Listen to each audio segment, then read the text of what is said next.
Bari sa mga guys, ay dahil nga panibagong araw, ay panibagong sapatos na naman ang ating nabinta ngayong umagang ito. Ay di tayo ngayon ay paalis na naman. Ay kita nyo ang pagkalaki ng jeep na akin nasakyan. Akin naman Ay sa sobrang laki na rin, ay parang malaki pa sa buong mundo. De joke lang, OA Ay sa sobrang laki na rin, ay parang kasya lahat din ang mga Israelita. De joke lang. Ay dahil nga maiba ako, ay sa tunay nga kaya tayo sumakay ngayon ng jeep. Ay malayo ang ating lakbayin ngayon. Ang ating sapatos ay di pa natin kukunin sa may Tanawan City. Imagine ninyo from Lipa City to Tanawan City. Talaga namang malayo-layo din biyahe yan.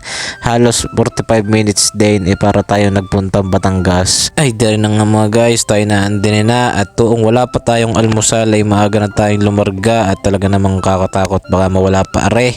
Ay nagbayad na si Bossing, ay mahirap na, ay masakit-sakit sa puso pag tayo naagawan din Kaya naman pagkabayad sa atin ay tayo'y lumipad na agad. Ay dahil na nga atin ang papasukin at gigirahin are din pag wala na. Ikaw unang tingin ko din ako'y kinabahan at doon yung nakalagay sa may 60% na iyon.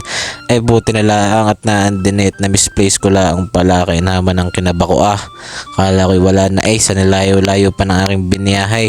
Pag aray na wala ay talaga namang masakit-sakit sa ulo lambot pag uwi si Dave. Bale ang buyer na bumili sa atin na ay taga Capiz. Ay siya panoorin nyo kung paano ko bibilhin din sa counter. Morning po. Okay.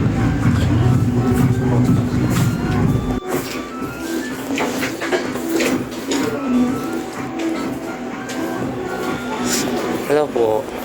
What's your best price po for this one?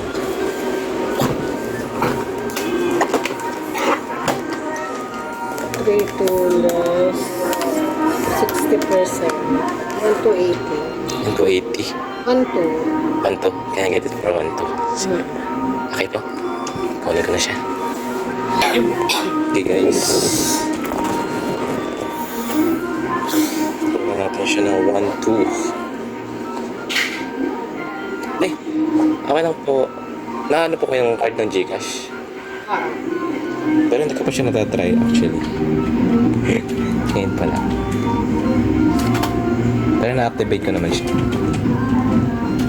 Super still. Nakuha natin siya ng 1 to.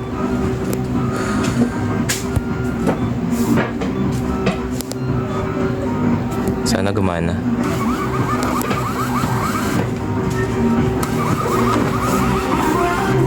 Diyan, gumana.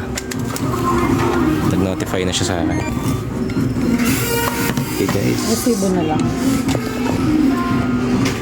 Nice. Good job. Good deal, good deal. Ay dahil na nga mga guys, hindi ko naman inaasahan na talagang ibibigay agad sa atin ng 1 to na sarado ni ma'am at duwa ng RI 1280. Ay isipin nyo maka-discount ka ng 80 ay malaking bagay na. Akala ko pa ngayon makaka-negotiable ko pa yun ng 1250 lang ang kanyang ibibigay. Abay 1 to sinarado Ay siya ayos na at tayo ay ipapaship na natin agad at para makalipad na array papunta doon sa ating buyer. Bale, sabi sa akin ni Bossing no siya tanong ko kung saan ipapaship di sabi sa akin at my own convenience na lang daw ay di na lang tayo sa may LBC at malapit-lapit din sa Tanawan. Ay sa tunay lang yung buyer ko na ay talaga namang napakasarap kausap at napakabilis. Ay hindi tulad ng iba ay puro kwento ay puro tanong ng garne ganyan ay mamaya pag-usapang bayaran na ay sabi itatanong muna daw sa isawa kay naman na. Pero kahit gayon paman syempre bilang mga seller ay kailangan tayo mahaba-haba ang pasensya at pag hindi ay naku po may hirapan tayo makabinta pagkagayon. Kaso nga lang talaga ay minsan ay talagang tayo sinasagad ng pagkakataon. Yung tipong ang usapan nyo ay naandun na sa shipping fee, nakapagbigay na din ng details tapos maya-maya ng bayaran na ay pag-iisipan muna daw ay kainaman na.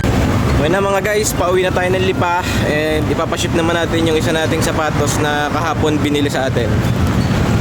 So, next episode na lang siguro yun. Bye-bye!